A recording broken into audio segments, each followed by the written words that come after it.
You are watching Educational Broadcasting Channel.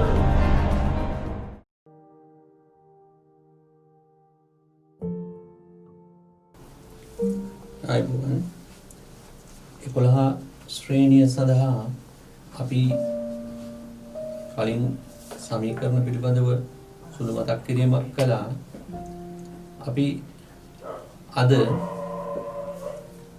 11 ශ්‍රේණියට નિયમિત සමීකරණ යටතේ සමගාමී සමීකරණත් වර්ගජ සමීකරණත් පිළිබඳව කතා කරමු. දැන් 11 ශ්‍රේණිය යටතේ අපි සමීකරණ ගැන කතා කරනකොට මූලික කරුණු පිළිබඳව මතක් කරන්න සිද්ධ වෙනවා. සමීකරණ යටතේ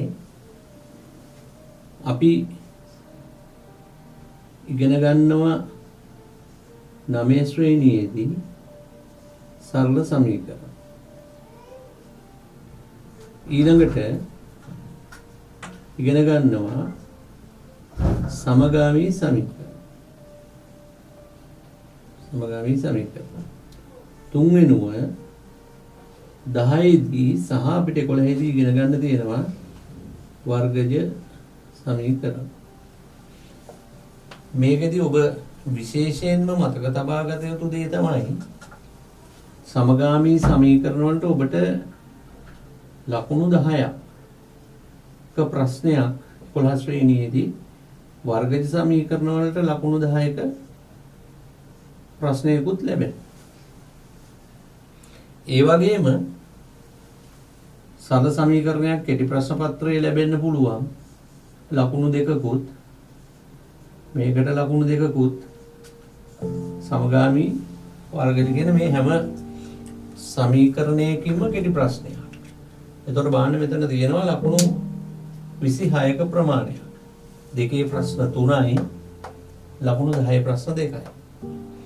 එතකොට මේ සමීකරණ පිළිබඳව අපි සාකච්ඡා කරද්දී මේ මූලිකව මම සරල සමීකරණ 11 පන්තියේදී සාකච්ඡා කරන්න බලාපොරොත්තු වෙන්නේ නැහැ. පසුව පුනරීක්ෂණයක් අපි කරනකොට මේ පිළිබඳව මතක් කිරීමක් කරන්න.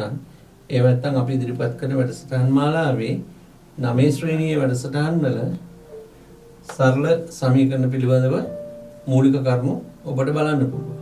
9 ශ්‍රේණිය සඳහා සරල සමීකරණ පාඩමක් අපි ඉදිරිපත් කරලා තියෙනවා. ඒ ඉදිරිපත් කරපු පාඩමේ මේ සරල සමීකරණ පිළිබඳව මූලික අදහස් ගන්න පුළුවන්. ඒ වගේම ඉදිරියේදී 10 ශ්‍රේණියට සමගාමී සමීකරණ සම්බන්ධ මූලික කරුණු ඔබට බලන්න පුළුවන්.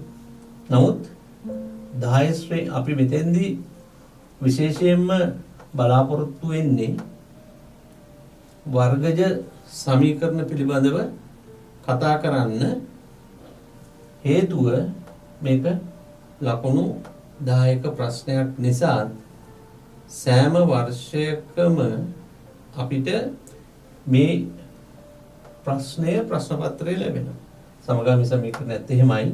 ඒතර වර්ගජ සමීකරණ කතා කරලා ඊට පස්සේ සමගාමී සමීකරණ සාකච්ඡා කරමු. මේ දෙකේදීම තව විශේෂත්වයක් තියෙනවා. වගන්ති ගැටලු තමයි හැදෙන්නේ. වගන්ති වලින් තමයි ගැටලු විභාගයට ලැබෙන්නේ. දැන් මම මේකේ මූලික අවස්ථාවට යන්නම්. මේ ඔක්කොම බීජගණිතයේ පාඩම්. බීජගණිතයේ පාඩම් කියන එකෙන් අදහස් කරන්නේ මේ බීජීය ප්‍රකාශන, බීජීය සංකේත, බීජීය පද අපි එදිනෙදා භාවිතා කරන යම් යම් ගණනය කිරීම සඳහා නොදන්නා අගයක් වෙනුවට සංකේත භාවිතා කොට ගැටලු විසඳීම බීජගණිතය. එතකොට මේ යොදා ගන්නා වූ සංකේත වලට අපි ඉංග්‍රීසි හොඩි අකුරු තමයි ගොඩක් වෙලාවට යොදාගන්නේ. එතකොට x y a b ආදී අකුරු. එතකොට මෙවැනි සංකේත යොදා ගනිමින් උඩ නැගින්නා වූ ප්‍රකාශන බීජීය ප්‍රකාශන වෙනවා. මේ බීජීය ප්‍රකාශනයකට සමාන ලකුණක් සම්බන්ධ වුණාම ඒක සමීකරණයක් වෙනවා. එතකොට සමීකරණ ආකාර තුනක් අපිට අපේ විෂය නිර්දේශය තුල ලැබෙනවා. සරල සමගාමී වර්ගික සමීකරණ. දැන් අපිට ඉගෙන ගන්න තියෙන්නේ ඉස්සෙල්ලාම වගන්ති වලින් තමයි මේ සාමාන්‍ය පෙළ විභාග ගැටළු ලැබෙන්නේ. ඒතකොට අපි වචනයෙන් ප්‍රකාශ කරන දේ සංකේත මගින් ඉදිරිපත් කිරීම තමයි විජයන්තයේදී සිද්ධ වෙන්නේ. එතකොට වගන්ති වලින් දෙන දේ අපි සංකේත වගේ ඉදිරිපත් කරගැනීමේ හැකියාව තියෙනවා. ඒක තමයි අර විභාගෙට වගන්ති වලින් ඔය සමීකරණ දෙන්නේ. දුන්නාම අපි සමීකරණයක් බවට පරිවර්තනය කරලා ඒකෙන් ඊළඟට අදාළ ක්‍රමයට ගැටළු විසඳන්න පුරුදු වෙනවා. අපි දැන් එහෙනම් සාකච්ඡා කරන්නේ වර්ගජ සමීකරණ සම්බන්ධ. දොර වර්ග සමීකරණ අපි ඉගෙන ගත්ත 10 දී. 10 දී ඉගෙන නොගත් ආකාර දෙකකින් වර්ගජ සමීකරණ විසඳීම මේ 11 පන්තියේ සිද්ධ වෙනවා. එතකොට ඒ විෂය නිර්දේශය තුල අපි මෙතෙක් ඉගෙන නොගත් කරුණු ඉගෙන ගන්න වෙනවා. එහෙමනම් ඔබ පොතක් අරගෙන අපිත් එක්ක ඒ විදිහට මුලින් කියපු විදිහට වැඩ කරනවා නම් වර්ගජ සමීකරණ කියන මාතෘකාව සටහන් කරගන්න. එතකොට කොහොමද මේ වර්ග සමීකරණයක් හඳුනගන්නේ? වර්ග සමීකරණ විසඳීමේ ක්‍රම කීයක් තියෙනවද කියන එක අපි පැහැදිලි කරගමු. දැන් අපේ අද මාතෘකාව වර්ගජ සමීකරණ. ඔබට මතක ඇති ඔබ 10 පන්තියේදී වර්ගජ ප්‍රකාශන ඉගෙන ගත්තා. පොදු ප්‍රකාශනයක් ax වර්ගය ධන bx ධන c. ඊළඟට 10 ශ්‍රේණියේ ප්‍රස්ථාර ගැන කතා කරනකොට පොදු ප්‍රකාශනයක් ලැබුණා. y සමානයි ax වර්ගය ධන bx ධන c. y සමානයි ax වර්ගය ධන bx ධන c. පොදු ප්‍රකාශනයක් ලැබුණා. දැන් වර්ගජ සමීකරණයකටත් පොදු ප්‍රකාශනයක් තියෙනවා. ax වර්ගය ධන bx ධන c සමානයි බිංදුව. සමානවට සමාන ගැටළු අපිට මේ ආකාරයෙන් ප්‍රකාශ කරන්න කියනවා. ax වර්ගය ධන bx ධන c සමානයි බිංදුව. මේකෙන් මේ abc කියන්නේ නියත පද හැටියට අපි හඳුන්වනවා. නියත පද. ඒ කියන්නේ යම්කිසි සමීකරණයක් ගත්තොත් මෙන්න මේ විදිහට ලිව්වහම 4x වර්ගය ධන 2x ධන 1 සමානයි බිංදුව. දැන් බලන්න මේකෙදි ඒකේ මේ සමීකරණයට අනුරූපව ගත්තාම a කියන්නේ 4, b කියන්නේ 2, c කියන්නේ 1. මේ අනුරූප ආගයන් මේ විදිහ තමයි සමීකරණයේ සම්මත ආකාරය. ඒතර මෙවැනි ආකාරයකට තියෙන සමීකරණ වර්ගජ සමීකරණ බවට පත් වෙනවා. හැබැයි මේක තමයි පොදු ආකාරය. පොදු ආකාරයේ මෙහෙම තිබුණාට මේකේ සමහරවිට පද අඩුවෙන් තියෙන්න පුළුවන්. දැන් මෙහෙම ගන්න 4x වර්ගය ධන 1 සමානයි බිංදුවයි. ඔබට විභාගයේදී වර්ග සමීකරණයක් හඳුනා ගන්න තියෙන පහසුම ක්‍රමය තමයි වර්ග පදයක් සහ සමාන ලකුණ. ඔබ විභාගයේදී දන්නවා මේ ගැටලුව වර්ග සමීකරණයක් කියලා වර්ග පදයක් සහ සමාන ලකුණක් තියෙනවා. දැන් මේක තියෙන්න පුළුවන් මෙහෙමත් 2x වර්ගය සමානයි 7. දැන් පොදු සමීකරණයේ බිංදුව පොදු සමීකරණයට තියෙන්න ඕනේ බිංදුව. සාමාන්‍යයෙන් තියෙන්න ඕන රටාව මේකයි. නමුත් ඕනම දෙයක් පොදු ආකාරයක් තුනට ඒක වෙනස් ආකාරවලින් ප්‍රකාශ කරන්න පුළුවන්. එහෙමනම් මෙතන සමීකරණය හඳුනගන්න මම කිව්වේ වර්ග පදයක් සමග සමාන ලකුණ. වර්ග පදයක් සමග සමාන ලකුණ.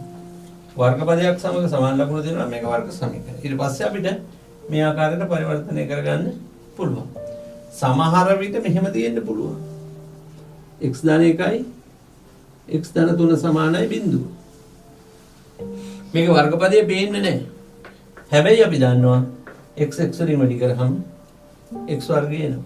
එතකොට මෙතන වර්ගපදයක් ඇතුලේ සැඟවී තියෙනවා. එහෙනම් වර්ගපදයක් සමග සමාන ලකුණක් තියෙනවා නම් මේක වර්ග සමීකරණයක්. විභාගයකදී අපිට අත්‍යවශ්‍යම දේ තමයි ගාන හඳුනා ගැනීම. ගැටලුව හඳුනා ගැනීම. එහෙමනම් ඔබ යම් ආකාරයකින් හෝ මේ පිළිබඳව උනන්දුවක් දක්වලා මේව සටහන් කරගන්නවා නම් ඔබේ සටහනේ මුලින්ම තියෙන්න ඕන වර්ග සමීකරණයක සම්මත ආකාරය ax වර්ගය ධන bx ධන c සමානයි බිඳුව වේ කියලා. ඊට පස්සේ ඔබගේ සටහනේ තියෙන්න ඕන a, b, c නියත පද. ඒ කියන්නේ මේ තැන් වලට යෙදෙන ගානකට මේක දෙක නම් දෙකම තමයි. හැබැයි x වලගෙන් වෙනස් වෙන්න පුළුවන්. x විචාරය x වෙනස් වෙනවා. සමීකරණයක් විසඳුවාම x ටාගයන් වෙනස් අගයන් ලැබෙන්න පුළුවන් එකම ගාන. ඒක නිසායි ඒක ABC නියත පද කියලා අපි හඳුන්වන්නේ. ඊළඟට ඔබ මතක තියාගන්න වර්ගජ සමීකරණයක විසඳුම් අපි හඳුන්වනවා මූල කියලා. වර්ග සමීකරණයක විසඳුම් වලට කියන්නේ මූල. මොකද වර්ගයකින් මූලයක් ගන්නවා වර්ගමූල හැටියට. මොකද x වල වර්ගයක් තියෙනවා. ඒක මූලයක් බවට පත් වෙනවා. එතකොට වර්ගමූල. ඒක නිසා වර්ග දැන් ඔබේ සටහන සම්පූර්ණ වෙනකොට විභාගයේදී ප්‍රශ්නේ අහන්නේ දී ඇති වර්ගජ සමීකරණයේ මූල සොයන්න. මූල සොයන්න. ඒතර මූල සොයන්න කිව්වනම් ඔබ දැනගන්න ඕනේ x වලගේ තමයි මේ අහන්නේ. දැන් මම කරුණු කීපයක් කිව්වා. වර්ගපදේ මේක සම්මත ආකාරය. නමුත් වෙනස් විදි වලින් තියෙන්න පුළුවන් කිව්වා. වර්ගපදයක් හා සමාන ලකුණක් තියෙනවා නම් ඒක වර්ග සමීකරණයක්. හඳුනා ගන්න විභාගයේ ප්‍රශ්නය.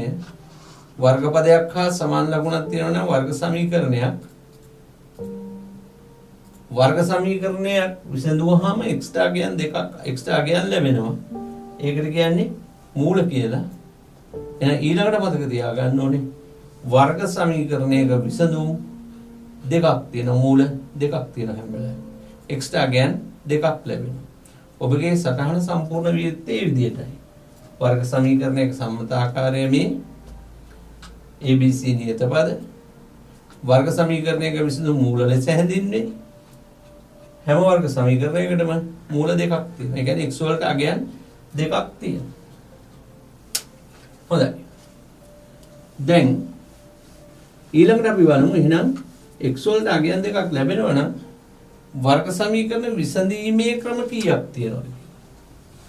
වර්ග සමීකරණ විසඳීමේ ක්‍රම තියෙනවා 3ක්. එක මේ ඔබේ සටහනට වැදගත්. සාධක මගින්. දෙක වර්ග පූර්ණයෙන්. දී ඇති ප්‍රකාශනය පූර්ණ වර්ගයක් හැටියට අපි ලියන වර්ග පූර්ණයෙන්. තුන්වෙනි ක්‍රමය තමයි සූත්‍ර භාවිතය. මෙන්න මේ විදිහේ ක්‍රම 3ක් තියෙනවා. සාධක මගින් වර්ග පූර්ණයෙන් සූත්‍ර භාවිතය. එතකොට දැන් අපි සාධක මගින් ඉගෙන ගන්නා හැටි 10 පන්තියේ ඉගෙනගෙන තියෙනවා. හැබැයි අපි ඒක නැවත මතක් කරමු. මොකද නැත්තම් ඔබට මේ ගැටලු විසඳීම අපහසු වෙනවා. එහෙනම් ඔබ ලියන්න ඕනේ ඊළඟ ඔබේ මාතෘකාව වෙන්නේ සාධක මගින් වර්ග සමීකරණ විසඳීම. දැන් මොන ආකාර 3යි සාධක මගින් වර්ග පූර්ණයෙන් සූත්‍ර භාවිතය. සාධක මගින් වර්ග පූර්ණයෙන් සූත්‍ර භාවිතය. සාධක මගින් හොයනකොට ඔබේ සාධක දැනුම තියෙනවා. දැන් මොන බලන්න අපේ 9 පන්තියේ සාධක පාඩම අපි දාලා තියෙනවා මේ නාලිකාව ඔස්සේ. ඒ සාධක පාඩම මුල ඉඳන් බලන්න. සාධක පාඩමේ සාධක සොයන ක්‍රම 3ක් තියෙනවානේ. පොදු පද ඉවත් කිරීම, ත්‍රිපද ප්‍රකාශන එහෙම නැත්නම් ත්‍රිපද වර්ගජ ප්‍රකාශන වර්ග දෙකක අන්තරය. මේ වගේ ක්‍රම තුනක් ගැන අපි ඉගෙන ගත්තා. එතකොට මේ ක්‍රම තුන පිළිබඳව හොඳ දැනීමක් තියෙන්න ඕන වර්ග සමීකරණය සාධක මගින් විසඳන්න. එතකොට අපි පළමුවෙනි අධ්‍යයනයටදී වර්ගජ සමීකරණ සාධක මගින් විසඳීමේ ක්‍රමයයි ඉගෙන ගන්න. එතකොට සාධක සෙවීමේ ක්‍රම තුනක් තියෙනවා. ඒ ක්‍රම තුන පිළිබඳව දැන් ඕගොල්ලන්ට මතක් වෙන්න ඕනේ. දැන් මේ වෙලාවේ නැවත සාධක සෙවීමේ ක්‍රම මේක පාඩමස්සේ කරන්න බෑ. එහෙනම් ඔබ කල යුත්තේ මා විසින් ඉදිරිපත් කරන ලද 10 සහ 9 පන්ති වලට අදාළ වූ සාධක සෙවීමේ ක්‍රම පිළිබඳව ඒ පාඩම් නැවත බලලා නැවත අධ්‍යයනය කරන්න. නැවත පුහුණු වෙන්න. මම ඔබ 10 ශ්‍රේණියේ පෙළ පොතේ ගණන් ඉදිරි සතියකදී හදවනවා. ඒ හදවන ඉදිරි සතිවලදී වැඩසටහන් 10 ශ්‍රේණියේ වැඩසටහන් බලන්න. එතකොට ඔබට මේ පිළිබඳව පුහුණු වෙන්න පුළුවන්. දැන් සාධක මගින් හදන්න අපි ගාන හදන්න ඉස්සෙල්ලා මෙන්න මෙහෙම පොදු නීතියක් තියෙනවා. දැන් අපි හිතමු x වැඩි කිරීම y සමානයි බිඳුවයි. මෙන්න වගේ පොදු ප්‍රකාශනයක් මේ වගේ ප්‍රකාශනයක් තියෙනවා කියන්නේ. ගුණිතයක් බිඳුවට සමාන වෙනවා. හැබැයි මේ ගුණිතයක් බිඳුවට සමාන වෙනවා නම් මෙම ප්‍රකාශනය සත්‍ය වෙන්න නම් මේක ඇත්ත වෙන්න නම් මේකේ x එක්කෝ x සමානයි බිඳුව වෙන්න ඕන. එහෙම නැත්නම් y සමානයි බිඳුව වෙන්න ඕන. x සමානයි බිඳුව හෝ y සමානයි බිඳුව විය යුතුයි. එතකොට x සමානයි බිඳුව වෙන්න ඕනේ. එහෙම නැත්නම් y සමානයි බිඳුව වෙන්න. දැන් මේකෙන් අදහස් කරන්නේ අපි හිතමු x බිඳුවයි කියලා. x බිඳුව වුණොත් x වලගේ බිඳුව වුණොත් මේක බිඳුව වැඩි කිරීම y සමානයි. අන්න මේක බිඳුව වුණොත් අගේ බිඳුවයි. එහෙම නැත්නම් මෙතන x තිබිලා y බිඳුව වෙන්නේ. එහෙම වුණොත් බිඳුවට සමානයි. එහෙම නැතුව මේ දෙකට අගයන් දෙකක් තිබුණොත් කොයි වෙලාවකවත් මොනම අගයක් තිබුණත් වෙන බිඳුවට සමාන කරගන්න බෑ. බිඳුවට සමාන වෙනවා නම් අනිවාර්යයෙන්ම විය යුත්තේ මෙවැනි ගුණිතයක x බිඳුව වෙන්න ඕන.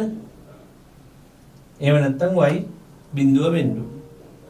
මේ මූල ධර්මය තමයි අපි සාධක මගින් වර්ග සමීකරණ විසඳනකොට භාවිත කරනවා. එතකොට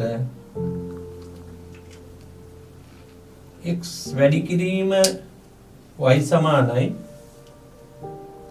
බිඳුව මූලික නීතිය මේකයි. x බිඳුව වෙන්න ඕන. එහෙම නැත්නම් y බිඳුව වෙන්න ඕන. දැන් ඔය නීතියටදී දැන් මම කිව්වා